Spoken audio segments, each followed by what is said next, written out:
feel very welcome, Jess Tumino!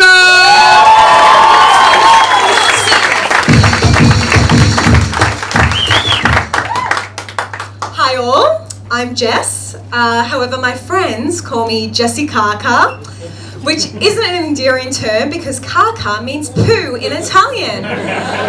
Yes, I love my friends. They gave me this name many years ago though, and at the time I thought Mark Philippoussis was pretty dreamy. So I'll joke to everyone about what a perfect couple he and I would make. I, Jessie Kaka, take you, Philly Poo Poo, to be my lawfully wedded husband, my partner in poo, my faithful stool, until death do us part. But before we go any further, guys, I will tell you I don't like to swear. It comes from years of my mother being anal. So there are times that oh darn just doesn't cut it, so I do use the F word sometimes, one that I made up. Faguli. Okay, so you're going to hear that a bit tonight, and if you don't like it, faguli you, because I don't care. But there are a few things that really pee me off in life. One is people that ruin my experience of going to the movies. Alright, I love going to the movies. It's like the perfect solution when you want to get out of the house but not out of your trackies.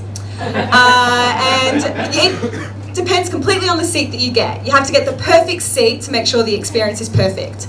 Right in the middle of the screen, just a few rows from the back, not directly under the aircon, and in the perfect acoustic position. And when you get that seat, you know it's going to be a good Saturday night. Don't pity me, guys. But then, every single time, some faguli face would come and sit right next to me, despite the cinema being completely empty. I keep telling my boyfriend not to sit next to me, but he just doesn't listen. And let's not forget those people that dig their feet into the back of your chair and make you feel like you're getting a really bad Thai massage. I like to mess with them a little bit and just say, yeah, a little to the left, just a little lower, that's the spot. But they always get really creeped out when I ask for a happy ending. I don't know. And just when you think it can't get any worse, they take their stinky shoes off and rest their tinea-infested feet on your elbow rest, only inches from your stash of food. And while I don't want to be rude and turn around and tell them to move their fungus-infested hooves from my face, so instead I give them the look. It's like the universal sign for faguli off, dude. My boyfriend knows the look quite well, and actually so do most of my staff here tonight. But I hate it when you take that friend to the movies that just won't shut up, and I'm sure there are a few talkers here in the audience, you know what I'm talking about. OMG, what do you think's going to happen next? Hey, do you remember when we parked?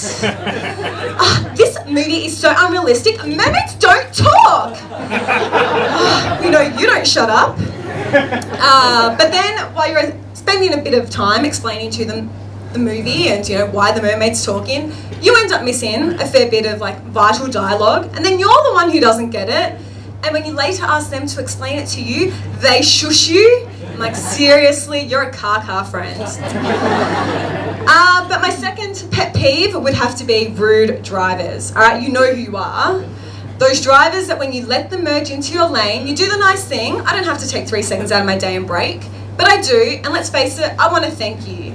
All right, but instead they just keep driving on by, no eye contact, no nod, no smile, nothing. And I'm a bitch for the rest of the day. And I know you're all thinking, oh, that explains it. But no, seriously, I'm like, no, I'm not letting anyone else in. I don't care if you have a fire truck, buddy. It's a perfect start to a bad day, though, really. First, not getting thanked in traffic, then having to come to work and fire somebody. Actually, that reminds me, Adrian, we need to talk later. Yeah, it's not your fault. Blame the guy in the Hyundai this morning, all right? We'll talk later. But let's talk less about my pet peeves and a little bit more about me. I'm Italian. You can probably tell this by my olive skin, the fact that I still live at home with my parents at 26, and also maybe by my 5 o'clock shadow. There's lots to love about being Italian. There's the culture, the food, that we pay a lessa for cascia, and that I can have you all whacked if you don't laugh at my jokes. But there are a few less fortunate parts about being Italian.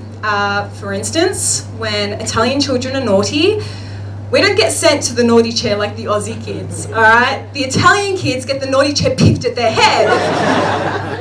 But then, hallelujah, you get to the age that your parents stop, smacking you. So like 21.